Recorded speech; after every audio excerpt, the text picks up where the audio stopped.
Texier threw a hit, and now he's into it here. Left wing touch pass, Laine. Laine trying to walk around the defenseman, Lindgren, and score! A pass to Nyquist and went to the bullpen. Across the line, it's just 80 seconds of the power play. Here's Bean, hanging on, moves in, fires, scores! Power play goal! Up high, there's a long shot, scores! Werenski on the power play. Blankenburg with a steal, a breakaway, moving in, score! Johnny Gaudreau! Less than 90 seconds left, Blankenburg scores! What a pass by Forrest!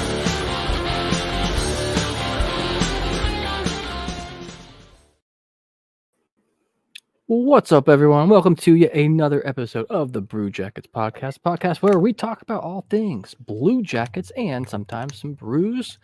Tonight I'm drinking I'm drinking a Costa Rica blend of coffee from Cafe Brit. So I've had a long day. All right, I'm tired.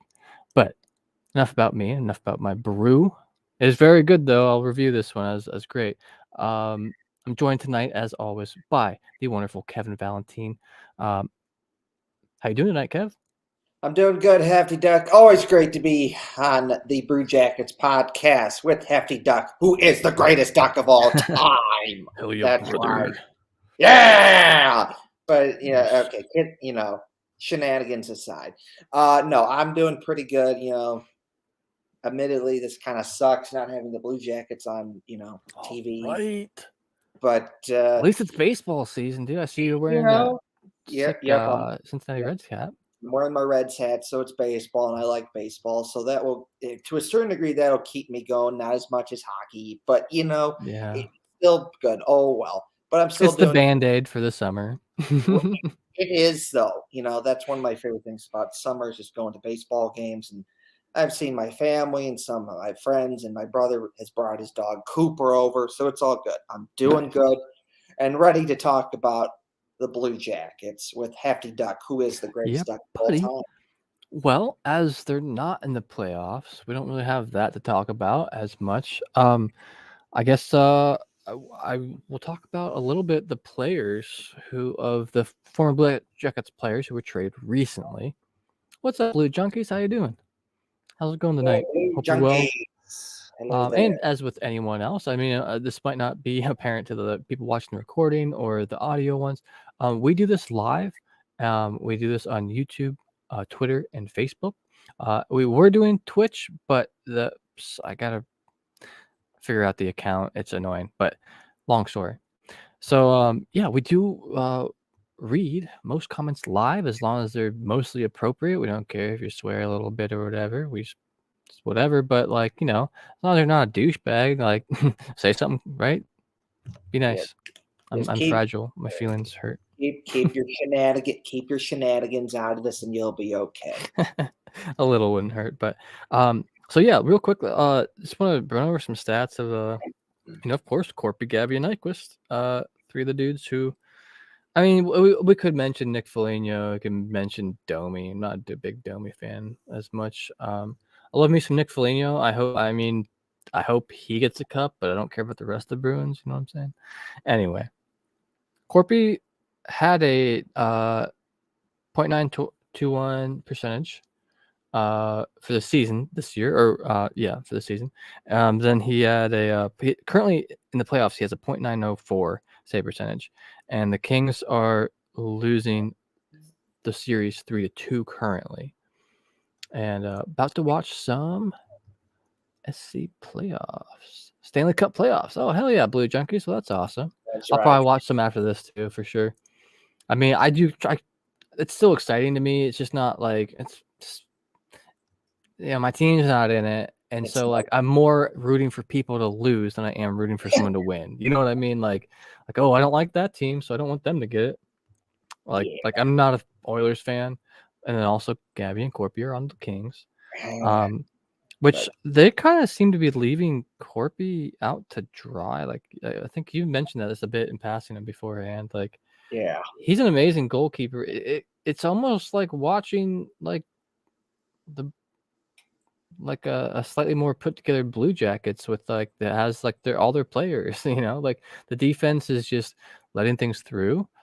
I don't think Gavrikov has necessarily been a problem in that. In fact, he has a +5 currently, so he's not on the ice when the other teams have been scoring that much. And he also has 1 assist so far. Gavrikov does. So, good luck to them. Not a big Oilers fan. But my pushback to that, no, I agree with you, Blue Junkies there with that comment. But my slight pushback to what you've been saying, Hefty Duck, and I know you'll agree with me with this to a certain extent, is that Kings, I like you, and you got Jonas Korpisalo and Vladislav Gavrikov, and I'm cheering for you, and I hope you do well. And it would be cool if you did well in the playoffs and you won the Stanley Cup. That would be cool. It'd be good for Jonas Korpisalo and Vladislav Gavrikov. But the Blue Jackets get a better first-round draft pick if the Kings get knocked out in the first round. Yep. And so that's where I'm at. It's because, right, that we have the Kings first-round draft pick. We have the Kings first-round draft pick, and if they get knocked out now, it's a better draft pick for the Blue Jackets. And this draft is seen as one of the better drafts in a while, so that if you can have 2 draft picks in what's seen as one of the better drafts in a while, you go for it. Yeah. So again, Kings, I like you. I like that you have Jonas Korpisalo and Vladislav Gavrikov, but go better draft pick. The Blue Jackets need that to be a better draft pick. Right. Which would be, because like at the very worst, were they to like go all the way, it would be we'd have like a top 4 pick and then like at the very worst, the 32nd pick, right? Right. Which it's still a first round pick, but I totally get what you're saying, dude. Absolutely. If we could get, because I think the best we could hope for after a season like this is that we just do really well in the draft again. And we'll get to it here a little bit later about how many spots are left for anybody anyway. And then, okay, I'll mention Nyquist real quick. I have not been watching this series as much as I have the Kings Oilers one. But the Wild versus the Stars. Right now? Stars. Yes, dude, the Stars have been doing good though. I have watched it some of the series, but Nyquist has 4 assists. He's like +4. He's got 2 penalty minutes. He's got a power play point. And he's got 9 shots on goal. So Nyquist definitely looking like he's helping the team out a lot. He has, according to something I heard the other day, since he came back from injury on the Wild team, even during the regular season, he has had a point per game. So I think that still remains true because they've only played 4 games so far, and he has 4 points now. Good for him. I like seeing that he's been an asset. I love being able to see that like some, former Blue Jackets can really, spread their wings other places too, and find success. Maybe it's a success that they weren't able to find here during this last season or 2 as well. But speaking of the last season or 2 and not being with the team, the one and only Alexander Texier has been confirmed to be back for next season. He's here in the United States. He's doing well. I'm pretty excited. I'm gonna read this comment real quick. Blue Junkie says, they hate that we got robbed in the trade by the BS injury thing that got brought up. Yeah, for Gus. Yeah. That was rough. That was definitely rough to see that go for like almost nothing. Yeah, I agree with you on that one. That one's like about as annoying in a way as Bjorkstrand, which I understand it's business. I understand we need to get rid of Cap at the time, but if we would, I agree with that, and because the way things are going with Gustav Nyquist, it was projected to get a first-round, second-round draft pick for him, and that easily would have helped the Blue Jackets big time. It's still still good that you get a 5th-round draft pick that helps you out, and Yarmo showing a history that's good at drafting. So anytime you give him another shot of an extra draft pick, that's good. Even if it's a 5th-round draft pick, that's still good. Sure, you'd want that 1st-round, 2nd-round, but a 5th-round draft pick is still good. And that's the reality of what happened with Gustav Nyquist, is that as soon as he got hurt, that was basically it right there. At most, you were probably going to get maybe a 4th-round or a 5th-round draft. It would have been nice to have a condition in there, though, or something where if it's like, if he comes back before the end of the season and we make the playoffs, then or something like that, But it's, yeah. That was annoying. It sucked, but I think we're still pretty stacked coming up soon. So you take what you can get in that regard. Yeah. And one last thing I'll say about the whole Kings thing is that there's even rumors that have been popping up with Yarmo, with rumors popping up saying that the Blue Jackets are open to using the draft pick that they got from the Kings in their trade for something. So that in the event that would happen, that's another reason why you'd want the Kings to get knocked out quicker, because that means that is a more valuable draft pick that would be more valuable to more teams that you could use in a trade. Yeah. And really, really get some almost guaranteed, because they're already an established player. If we get like a more senior, like a veteran player, you could get a more solid addition than like the possibility of, because there has been some 1st-round busts. There's been tons of 1st-round busts. I mean, there's been players that show up amazingly out of the 2nd, 3rd, 4th, 5th round too, though. So I mean, there is some risk involved in the draft. I mean, I still think Yarmo's really good at what he does when it comes to the draft and prospects. But I think that the prospect growth, I think, needs to be happening here soon too. And so we'll see. We'll get to that a little bit later yet too. You're right about Texier, but Texier's back. Yeah. He had a press conference last Thursday, and I watched it, and it was a good press conference. And he was legit. You could see it on his face that he was really happy to be back in Columbus and really excited to get going for next season. Because I don't know what's in his heart, but if I was him, I would know that you have a wide open spot to try and make a difference for the Blue Jackets, because you know that you're a guy that can play center, and the Blue Jackets need help at center.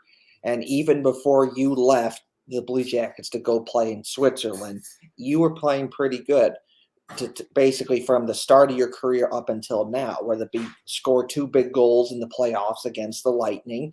The following year, you get an overtime goal to help the Blue Jackets beat the Sabres. And then in the playoffs, you're part of a line that had 10 points in 10 games. That was pretty good.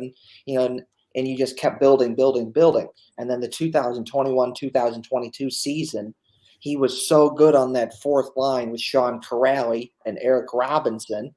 And then he even got bumped up for more minutes.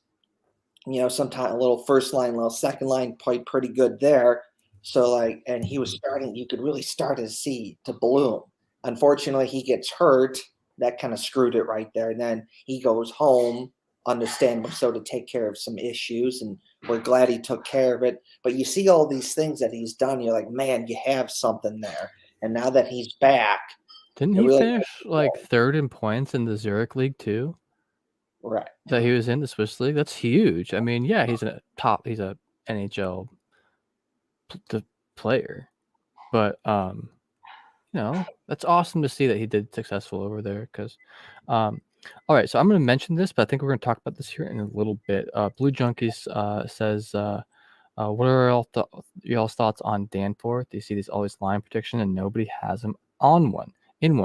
Yeah, we're going to get into the meat of that here real quick, because or real soon, because it's in the description here for the episode. But we're going to talk about how the roster might look come the start of next season here, very soon in the episode too. So I'm gonna write that one down real quick, because that's a very specific person that I do have some thoughts on that, but we'll keep that going.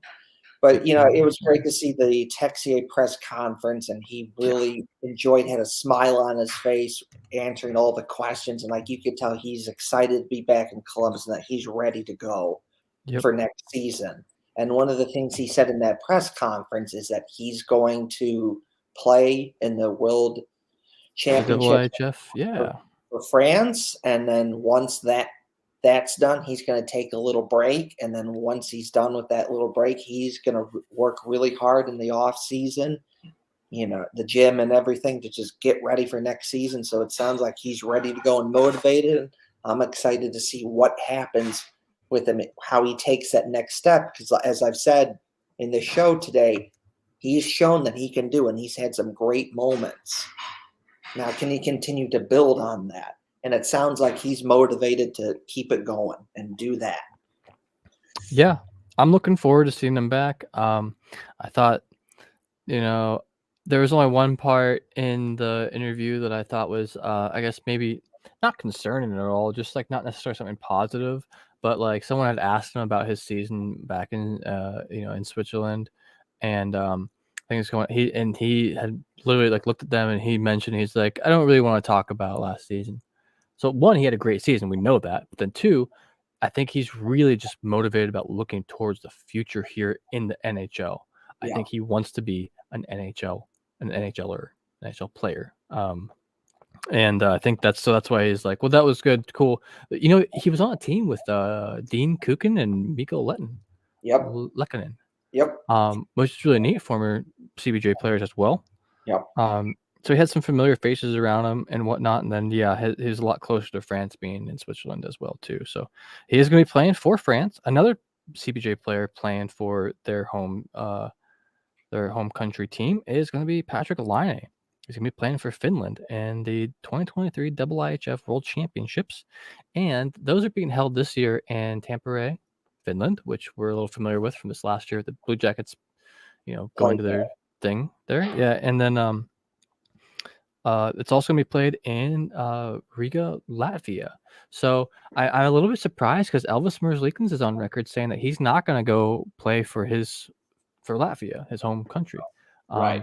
I don't necessarily blame him, though. I mean, once again, someone who's more concerned with being an NHL player and being successful in the big league that's paying him big money, I'm really hoping that he finds himself this summer. The training finds him well. Everything comes together at the end of the summer and the start of next season. And for context, what you brought up, when that was during the press conference that Elvis Merzlikins had, which is basically he was asked about, are you going to play for Latvia in the World Junior in the World Hockey Championships?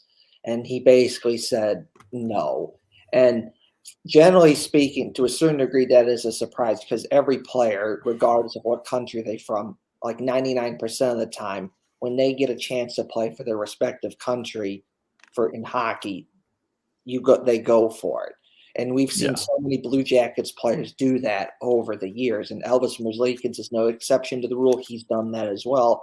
But I do agree with you. I understand why he said no, because basically this is really his shot now to take it because the Blue Jackets are paying him money.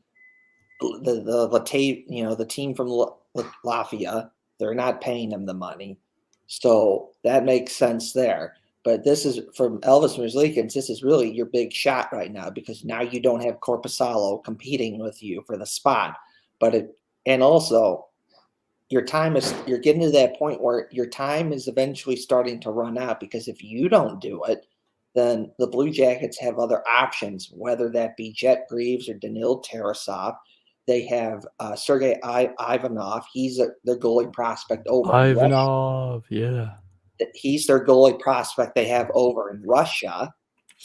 So they have options. So eventually your time is going to be up. So this is your shot, Merzlikins. Take it right now because even he knows it too, is that it's not that he's totally sucked his entire time with the Blue Jackets, which is not even close to being the case. He has shown that he can be a good goalie. We've seen it since he's been with the Blue Jackets from the 2019-2020 season up until now. We've seen that. He's had moments where he just looks awesome, but it's more of a consistency thing. Can you put that together? And if he can, the Blue Jackets have something. Because even with Jonas Korpisalo this past season, he proved that sure, it would be nice if you had a better defense, but even if you get average at best defense, you can still play good and still win some games. So this is your chance right now, Elvis Merzlikins. Take it, and I hope you do, because I know all of us, all Blue Jackets fans, have seen you do good. We've seen you do it. And yeah, exactly. I was literally going to say that, and then you started saying it, and we've seen it.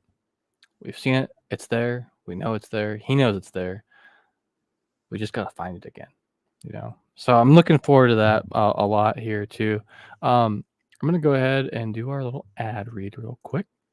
For our good friends. For our awesome friends over at the Hockey Podcast Network and DraftKings. So I'm going to do this little ditty here for the Hockey Podcast Network, and we'll see you on the other side of this short little clip.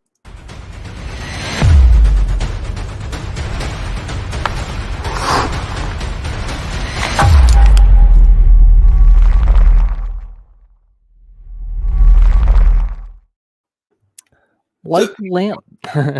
Excuse you. Light the lamp during the hockey playoffs with DraftKings Sportsbook. Right now, new customers can make a $5 bet and score $150 in bonus bets instantly. So currently, the Florida Panthers playing the Bruins, and then the only other game for tonight is the Kraken versus the Avalanche. And there's going to be 3 games tomorrow.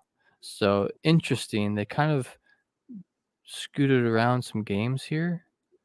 Is it whatever? So anyway, I'm going to talk about a little bit of the odds here real quick. So current for the game that's ongoing right now, there 12 minutes left in the first period for the Panthers Bruins, 0-0 still. Currently, the puck line is a plus 1.5 for the Panthers and a minus 1.5 for the Bruins. Are the Panthers at home? Is that why they have the plus 1.5?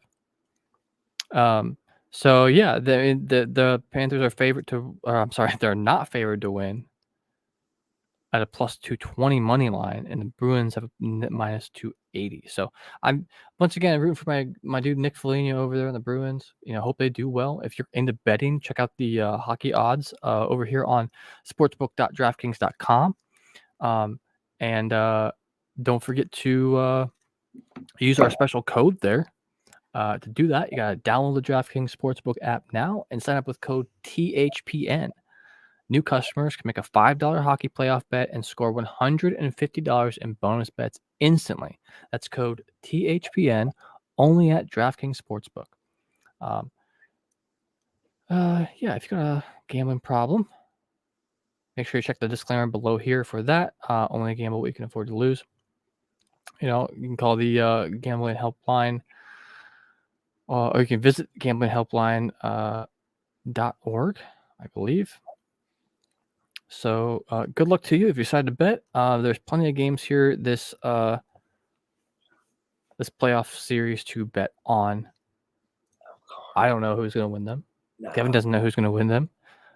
It's still, my bracket is still intact because it's still the first round, but my bracket's about to get destroyed, I feel, with how some of these scores are going. But none of them are the Blue Jackets. Yeah, but in terms of the betting, from an Ohio perspective, best of luck to the Cavs. They're playing tonight. Oh, hell yeah. Also, you can find them on DraftKings. Yes, so best of luck to the Cavs in their playoff series. And, it's baseball season, so you can bet on some Reds or Guardians games. And, the Crew are back, too, so you can go bet on them as well. Yeah. I wonder if they let you bet on the weather for baseball games. That'd be pretty funny. But you can go best luck to the Cavs and Reds, Guardians, and Crew. Best luck to you, and you can go bet on them responsibly. Hell yeah.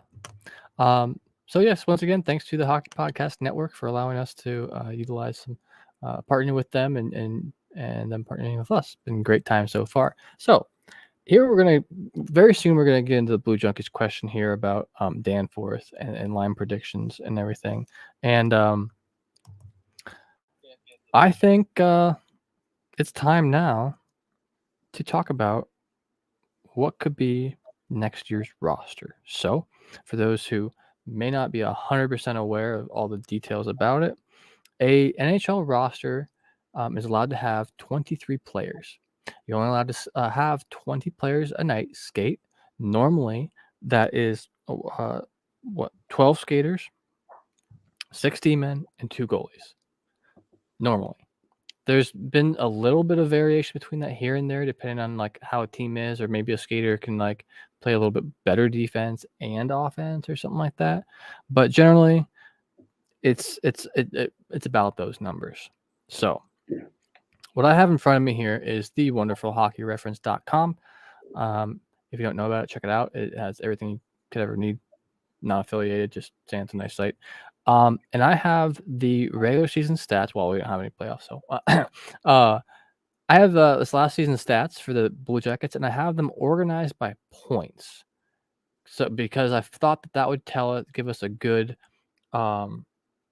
starting point for like who's going to be around for next year.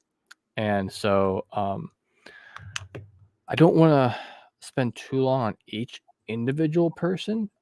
Maybe like we can say like yes, I think this, and then just like this, and because they're this good for whatever reason. So I think the first couple we're going to buzz through because we can all agree that Johnny Gaudreau is going to be on the team next year. He's going to be a starter. He's going to be starting game 1 of next season. Knock on wood, there's no injuries. So JG 100%. Absolutely. Starter. He's a left wing as well. Actually, so our top line is going to probably still be our top line next year, unless someone comes in as a number 1 center over Boone Jenner. So we got John Gaudreau, Patrick Laine, and Boone Jenner. Well, they're not technically our number 1 line. Like Patrick gets moved around and whatever, but I'd put Marchenko in that spot as the first line. We'll talk about the next 2 here because there might be a little bit of a argument there. So I want to write this down too, though. So Laine, of course, Jenner, and then of course. I mean, it's amazing. Gaudreau was awesome for the Blue Jackets this past season, and he got 70+ points with the mostly injured team and whatnot. Yeah. So I want to see now what can he do with the team that's actually fully healthy and stuff. He probably do better. A lot of people were dogging on Roslovic this whole year, and I think they kind of stopped by the end of it because looking at the stats. So Gaudreau 74 points, Laine 52, Jenner 45, Jack Roslovic coming in at 44 points. Yeah, he only had 11 goals, but 44 points. I mean, that's 1 less point than Boone Jenner, the wonderful Jenner who we always love. Yeah. And Chunky says hopefully Laine has a fire under him to get that top line spot back. I agree. Although it's also nice being able to spread out the talent a bit too. Like I kind of viewed that move as not necessarily like a demotion, as more of a different line, because for some weird reason, like between him and Gaudreau, like they both like either wanted the other person to shoot it or wanted the puck from the other person at the wrong times or something. They were giving away the puck so often. I felt like there were so many giveaways. There was chemistry there, but there were times where it was better that Laine was on a different line or Gaudreau was on a different line. It just worked out better. Traditionally speaking, I hope they can get back on a top line together. Absolutely. Roslovic's another one though. So this guy could feasibly end up on another team's roster. Right. By next season. He could. And, I think he's a good maybe. I mean, well, okay, if he's on the team, he's going to be playing, maybe second or third line minutes. Second or third line. Exactly. I was thinking because depending on who the draft brings in and depending on what other trades might happen, and Texier being back. So actually right now, Texier is not on this list. So he's back. I think he's going to start out from the get-go. And I think he's got that second line down. Unless he's doing better than Boone, then maybe top line. Right. So, Something to consider with Roslovic too is that this, for as long as he's been here with the Blue Jackets, he's shown real good chemistry with Patrick Laine. yeah, And it's true. Well, some of the best Laine's games have come with Jack Roslovic. and they were together up there at Winnipeg, so that can kind of make Yeah. some sense too. So that would be my only thing about losing Jack Roslovic is that, Yeah. he's shown he can do it, and you don't want to lose that chemistry that he has with Laine. But if he goes, he goes. Yeah, and strictly speaking, just because like we've been wanting for a center all year, and I think we're finally really starting to like both develop and gather some too, especially seeing how this draft goes. And so that's a maybe from me. We're gonna have to look at the numbers afterward to really figure it out. Next one on the list at 40 points is the one and only Kent Johnson. Oh, he's on there. I mean, he's on. Guy. He's there. Yeah. He's there. He really proved this. I mean, last, the 2021-2022 season, there was a small sample size, but he played pretty good there. But he really earned his spot this past season by playing pretty damn good. And I think if he were to have been able to play with like more like of the experienced players who may have been injured and whatnot more often, like who knows what he could have done this year too. I think it probably could have been a similar thing to what happened with Bjorkstrand. I'll continue. I'll read this after. Hold on. I think, there probably could have been something similar to what happened with Bjorkstrand and Sillinger when they played with Jake Voracek. The 2022 season where they played really good and that line was good. And I think that could have been a similar thing for Kent Johnson if he had that. But, he didn't have it. But to his credit, he played good with whoever he was, paired with. So it was good for him to see that. And his development just keeps going up. Yeah, looking forward to seeing more of him.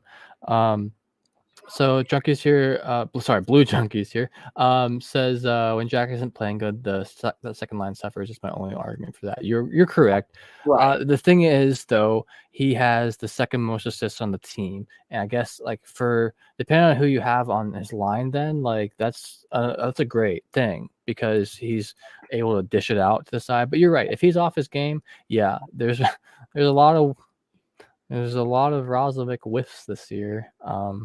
That's the thing about Jack Roslovic is just sometimes he's bad and sometimes he's good, but if he can just put that consistency together, you really got something. Yeah. And if we can get some consistent lines going too, everything was changing so often this year. But next on the list, so we went from 40 points and we dropped 15 points now. But this person was with us for 59 games this season. And that was Kirill Marchenko with 21 goals. We're seeing him next year 100%, dude. If we don't see Marchenko, I am going to riot, dude. I am going to write them. Honestly, if in that hypothetical scenario, which I don't see happening, but if it did happen, I think that'd be more an indictment on Marchenko than it is the Blue Jackets that he wouldn't be able to do any good because the spot is wide open for you now. It's there. Your first line, second line spot is wide open. It's there for you. Now you just got to continue what you did this past season and take that spot. Yeah, and that would give us our second right wing, which Johnson can play wing too. I think they're really trying to push him at center to like develop that, but he could play wing as well. So right behind Marchenko. Oh yeah, so Junkies once here again said March secured a top 6 position bar in a silly type season. Yeah, right. If he has that sophomore hangover next year or sophomore slump, then we'll see. I don't think he will. I think he's on the escalator and it's not stopping. He's going up. Elevator, escalator, do the same thing. Watching some of his press conference interviews, he just seems like the type of guy that just motivated and he just wants what he wants, and if he wants something, he's going to go get it. Sorry if you heard that through the mic. I just cracked my neck. So now we have left wing, right wing, center. possible center in Roslovic, possible center in Johnson. So there's 3 possible centers there currently, and we have a second right wing. So now, who would be that left wing to go with it? According to the points, it's Eric Robinson. Now, we'll see. Well, I know, right? According to the points, dude. That's why I said it that way, because there's some other people that are down in points who played less games, but are because they're fresh faces, Look, and we might. I like Aaron Robinson. He's a good player for what he is, but he's a third line, fourth line guy, and that's where he needs to be. That's it. And we just saw a tiny bit of Mikhail Patia here at the very end. He's a left wing. Other people like Sillinger could play wing. Realistically, there's 3 on hockey reference that are labeled as left wings, and that is Laine, Robinson, and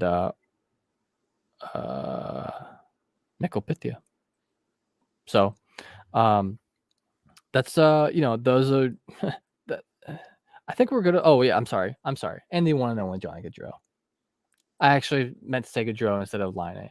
Laine's the right wing, so my bad. So anyway, it's something to think about that we might have gone from needing centers to maybe like wanting a left wing, because we have guys that can play it, but we don't need someone because we have guys.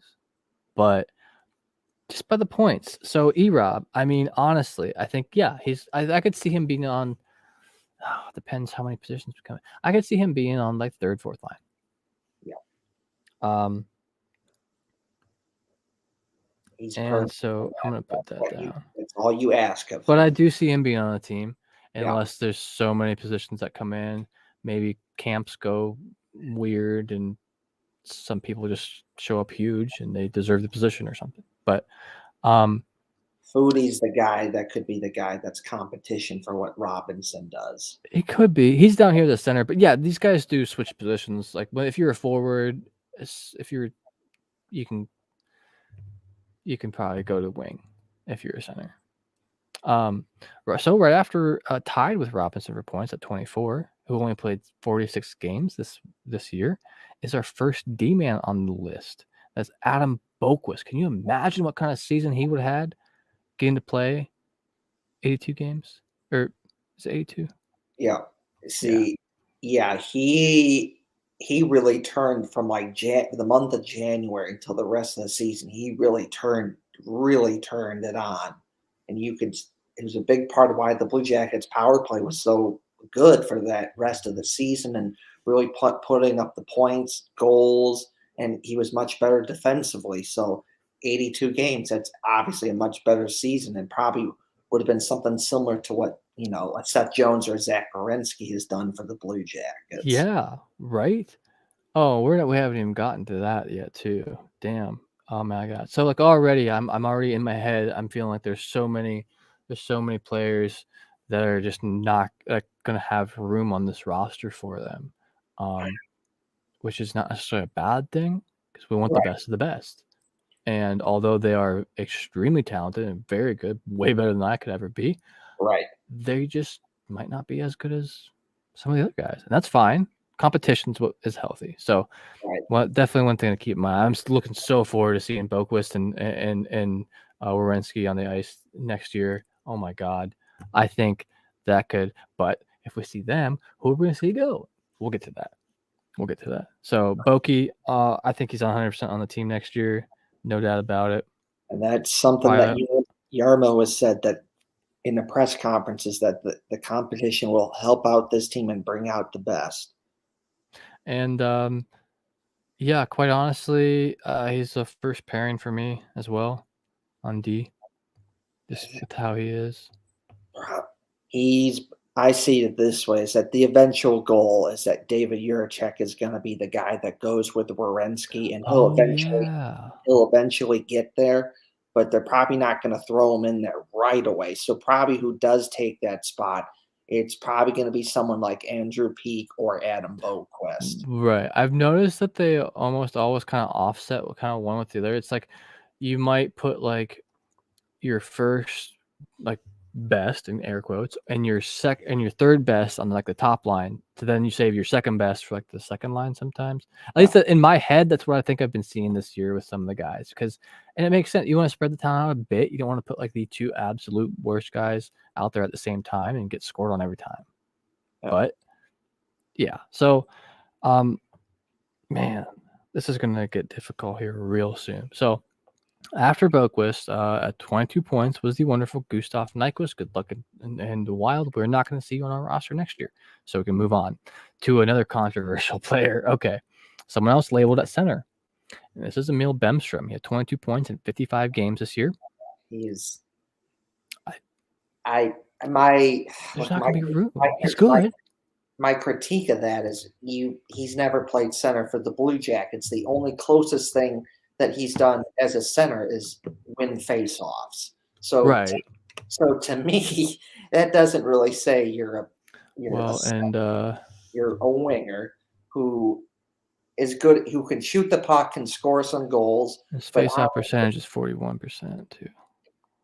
You can shoot the puck, you can score some goals, but honestly, I think the thing with Bemstrom is he's probably better suited playing the first line, second line role, but he's probably not going to get that with the Blue Jackets. Yeah, right. So once again, maybe he showed some value this year. So maybe we could see him being traded as well too. I think he did between playing really good with the Monsters and he had some good moments with the Blue Jackets. Yeah. I don't.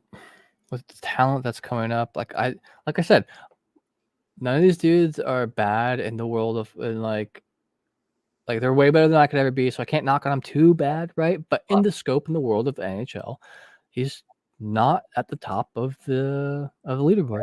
And that's just the truth. So anyway, Blue Jackets here says they think that Z and Boki are both offensive D-men. You make a very valid point. That's why they get so many points.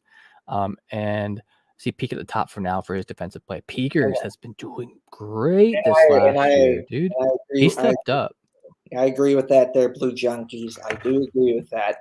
Yes, from the only reason I've seen Boquist being brought up a lot is because if you are in some scenario, whether it be a power play or some other situation, you load up that first line with Werenski and Boquist. And it's something to note that because Boquist has been much better defensively, it's something to consider that maybe you can put him up there on that first line with Zach Werenski. Doesn't necessarily mean you do it, but it's something to consider, and it's good to have another option. I do agree with you that, yes, Andrew Peak is probably going to be the guy that goes with Werenski first. He's a much more defensive-minded player, too. Yeah. Much more of a one-way type player, which is fine because we need one of those here and there, especially on the Jackets, because damn, it was rough this year. So onwards to the next. Speaking of possibly maybe some like more defensive-minded players, and here's another center. We got 20 points to Sean Corrali. Sean Corrali played 71 games this year, missed 11 games, and he had 11 goals, 9 assists to get 20 points. Once again, I with the skill, with the people who we have coming in, Sean Corrali may technically, due to seniority or whatever, may technically deserve a second spot or something on normally. But we have to look at who we're. Listen, he was brought in to be a good third line, fourth line guy. They need help at center, and he's done exactly that. And that he's done what the Blue Jackets have asked of him. He's been a good third line, fourth line guy, and they needed help at center, and that's what he's done that. And that's all you can ask from Sean Corrali, is that to be a good third line, fourth line center guy that plays good defense, penalty killing, does give you some offense here and there. And heck, even this past season, he scored a goal on the power play. So he's done what the Blue Jackets have asked of him. He's got a spot. He's got a spot. So that so currently, if we're not, I did not include Bemer with the spot just because maybe at the very end, if there's room, maybe. But so far we have nine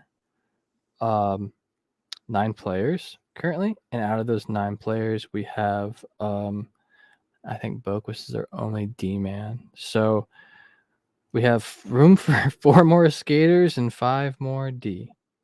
and then we'll get to the goalies yet too. But we'll come back over this at the end too, once we talk about some of the people who are going to be coming up and everything as well too. So we have to be really critical about the next few people. So we went to talk about Corrali. So then here's the second biggest drop in points, which is, so we went from 40 with Kent Johnson to 25 with Kirill Marchenko. Marchenko would definitely get more, but so dropping 5 points after Corrali is Matthew Olivier, who he's just down as a forward. Listen, look, it's nice that Matthew Olivier does give you a little spark, a little punch offensively. He does give you some points and some goals, but that's not why you have him on the team. You have him because he's a good third line, fourth line guy, a little toughness, a little grit, fighting, and he's good defensively, and that's why you have Matthew Olivier. Yeah, definitely third, fourth liner for sure, and then also like with the value he added this year, it was not necessarily in points. A lot of it was with just his presence on the ice, especially with having newer, younger guys out there at the same time. Oh, where'd Hefty Duck go? I hit a freaking button. Hold on. I literally went to go pick up my mouse and I hit the little side button that makes it go forward and backwards. I'm gonna fix my camera here real quick. I'm like, uh-oh, where did Hefty Duck go? Dude, there was that one time I think my internet went out while I was doing a live stream for the Hockey Podcast Network. That sucked. I was so pissed about that. But anyway, Olivier, yeah, I think we're gonna see him next year. And he was really good on that fourth line this year with him, Corrali, and Eric Robinson. Oh, actually, we'd have 6 more skaters. Well, we have up to 6 more skaters left because it's 20 per game, 23 players total. So that's fine. We're gonna have some doubles. So yeah, 3 skaters, 5. We need to start talking about some defensive guys here soon. After Olivier is someone who, once again, maybe another like somewhat controversial person. Keep in mind, he had only 4 games less than Olivier, but had 14 points. So that is Liam Foudy. He's 22 years old. There's definitely room for improvement. Are we going to see him back on the Monsters next year? He's, in my eyes, he's similar to Emil Bemstrom, is that he's shown that he can do good and be a good player. And really his big moment so far for the Blue Jackets was he scored a goal against Toronto in the playoffs in Game 5 that really helped him win that game 3-0, and that clinched the series for him. And but then even that didn't give him a position next year. Right. Well, yeah. And he's had other good moments before, but I think, again, to me, I think he would be better suited if he had if he was higher up in the lineup. He'd probably be better suited for him, but he's not going to get that with the Blue Jackets. So to his credit, he's done the best what he can with the third line, fourth line minutes, and he's been awesome with it. Yeah. Once again, possibly a decent person for a trade. And if anything, if it comes down between the two, between Bemstrom and Foudy, I would say Bemstrom is the one that's more likely to go rather than Foudy. Yeah, I probably would agree with you there on that too. I mean, Bemstrom's only a year older, but yeah, yeah. And Foudy's definitely maybe Robinson, for me. Foudy's like Robinson. That speed is so good and so hard to ignore that you want that kind of guy on your team if you can. Yeah. So after Foudy. Oh yeah. So Blue Jackets makes a great point. Shit, I was gonna look at this while we were doing this too. I have Cap Friendly pulled up, but they mentioned that some players have one-way contracts next season. I think Bemmer is one of them, so that's something that needs to be looked at. So one-way contracts are that he gets paid a certain amount, no matter whether he's playing on the Blue Jackets or the Monsters, which can be both beneficial if they're getting paid less, or it can be more annoying if they're getting paid more. Emil Bemstrom has a cap hit of $900,000, and after next season, he's going to be an RFA. So, man, that is a good point. Really good point. Something to think about, because a lot of the monsters usually get paid like around 750 to under $1 million, I would imagine. So it's a valid point. I do want to answer, Blue Junkie's question about Danforth earlier on in the show. My basic thought, it boils down to this. He played his first season with the Blue Jackets was the 2021-2022 season, and he played pretty good. I like what I saw. He earned himself a 2-year contract extension. And this past season, he started off pretty good, but then he got hurt. And it's not necessarily fair to him that he got hurt, but I think that could be the potential thing that may potentially hold him back, because this wasn't, for many players, this was another audition to show what you got. Because then you could have, because like we said, the Blue Jackets have guys coming up in the future, and your spot may not be there forever. So if he would have played this entire season, that would have been another good audition to show what he can do. And he's shown he can be a good third line, fourth line guy, good energy, a spark plug. But unfortunately, he gets hurt, so he doesn't get that chance. And I've shared a similar idea with Jake Bean, is that, decent defenseman. I thought he played okay. I like some spots from not this season, but the season before that. And, but then he plays okay, but he gets hurt. And this may have been his audition to show something, but he gets hurt. And then he may not get a spot because of Sposal or Juracek, a whole bunch of others. But that's my thing. Both of these guys have 1 year, the 2023 and 2024 season is on. They're still contracted for that. Yeah. Bean has a cap hit of $2,333,000. Yeah.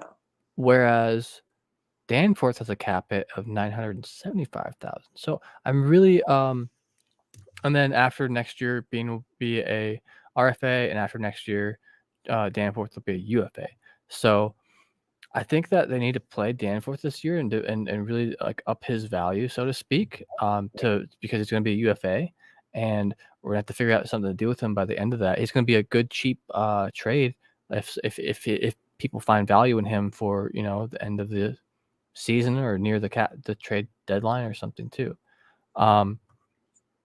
Whereas Jake Bean, I mean, that's a decently sized cap hit actually. Like just going off like money wise alone and thinking about it, like, I mean, dude, Jake Bean has a higher cap hit than Beirut or Peak, Blankenberg, and Bernie. The only two people, from this year who weren't hurt. Boki and Goodbranson. I mean, Boquist has only like a only like 300,000 cap over that. So that's something to think about too, as far as like contracts go and how close a cap we're going to be. I don't think that I'll be able to we have time to really dive through that right now. We're actually getting, we're overtime. Shit. Oh well. Okay, so let's buzz through these next ones real quick. Let's give a quick yes or no's because they all have similar points. I mean, if we want to talk about someone, we can a bit. So anyway, the next So the next guy, the next defender with the most points on the team currently for this year is Nick Blankenberg at 14 points. As many points as Foodie and Bayreuther, and Blankenberg only played 36 games this year. He's an interesting one because, you multiply that by 2 and at least get 72 games in. Feasibly, he could have had 28 points, which would have put him like right up above Kirill Marchenko. Well, right, for the season, right? And once again, very talented player, great player. Do the injuries really affect his value? It's constant. Yeah. 36 games this year. Now, granted, if it were maybe like a more playoff looking season, maybe he would have tried more to be in games. But like, so everyone was nursing their wounds this year because they had time and no pressure. So, I personally, I love Nick Blankenberg. I want to see him back. I want to see him succeed. I love the story. His personality. He's an awesome kid. 24 years old. So, no one's getting any younger here. I'd like to think that he figures out how to stop hurting himself. Well, no, and I've said this on the show before, is that he's a smaller dude and you like the effort he gives and he plays bigger than what he really is, but sometimes that's what gets him in trouble. And I think if someone, it could be family, friends, or someone within the Blue Jackets, coaching or whatever, can just tell him, say, we like the way how you play and everything, bigger than what you are, but always giving it your effort 110%, whatnot. But if you can just learn to just tone it down just a bit, you'll be in a much better spot, because you got to realize you are a smaller dude and you can't take some of the hits that other people can take. Yeah. So I am actually kind of on like a more stricter time schedule tonight. So we are about out of all the players here, there's like there's 20. I'm sorry, there's 16 left and we've gone through 14. So I think we're gonna make this a two-parter. Two-part series. Two-part series. We're gonna tease you for next week, so some of y'all come back. We always love. Thank you, Blue Junkies, for all the comments tonight. That's been awesome. I just want to mention two quick things to kind of cap the episode off. And Kevin, I'll let you say anything you want to say yet, and we'll go from there. So, if anyone missed it, a new Behind the Battle dropped today. Go watch it. It's sick. I'm not going to tell you anything about it because it's just dropped today. I don't want to ruin anything for you, but dude, it's awesome. I loved it. I love seeing it. Absolutely fantastic. Behind the Battle. Go check it out on the Blue Jackets thing. Don't forget May 8th draft lottery. I might live stream during that. We'll see. I hope I have some time. And then also Halifax Mooseheads in round 3 of the QMJHL playoffs. They're in the semifinals currently. And Jordan Dumais, Blue Jackets prospect, has 4 goals so far for them in that. So looking forward to seeing him in the future as well. But excellent, Blue Junkies. Yes, very welcome. Thanks for being here. So yeah, anything else you would like to add? Yeah. So I sent it to you in the DM. Quickly just pull up. So I was on Instagram recently, and I saw this artist who's I think is really cool, is that he draws his ideas of different concepts for different logo ideas for different teams. And he did one for the Blue Jackets, and I thought it was really cool. And it's like, I have to show this on the show. Let me change. So I shared the screen, but then it took me to Instagram instead of Twitter. So I just showed everyone our DMs. They're super interesting. They're definitely not just like links back and forth. Share. Let me see. Joe Santillo Design on Instagram. This is some of his artwork. Very well done, Joe. It's pretty cool. The thing I really like about that is it uses the Blue Jackets Civil War theme. You got the Union Army Kepi. It's got the state of Ohio behind it, and the hockey sticks are on there as well. It's just really nice together. I really like that. We might share this link on our Twitter too, if we can remember after this episode, so anyone can go check it out and leave it a like there on Instagram as well. That's pretty dope. I like it. Yeah. I love doing logos myself. As some of you out there are aware, I've done some logos for you. If you're watching, I don't know, but that is pretty cool, Kev. Well, dope. Yeah. Anything else you'd like to say about today?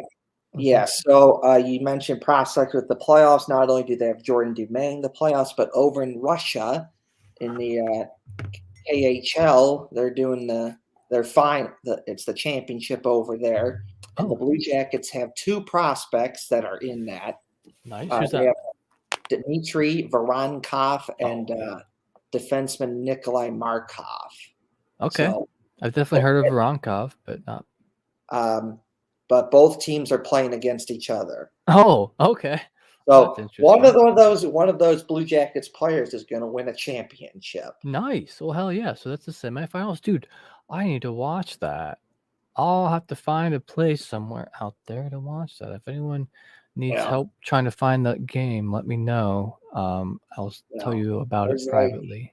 there's like a 12-hour time difference between Russia though, so that might be a little late though, Or early. or early. Depend one of the two probably. Right. I'll have to look up the schedule. Well, dude, I'm gonna okay. That's a But great thing, great reminder. Thanks for that.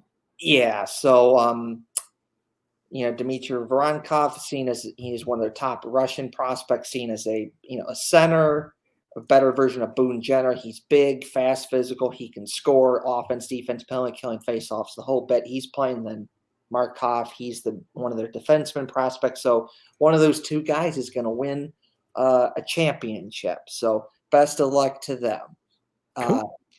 It wouldn't be the first time the Blue Jackets had a prospect that won that championship because Yegor Chinikov, he won a Ooh, championship no over in shit. Russia. Dude. Well, we'll get to him later next week too, because he's a very important person to me, I think, and I think that Right. to the team. Yeah, But I we'll have get some to that. thoughts. I have some thoughts on Yegor Chinikov, but I'll save it for next podcast next week.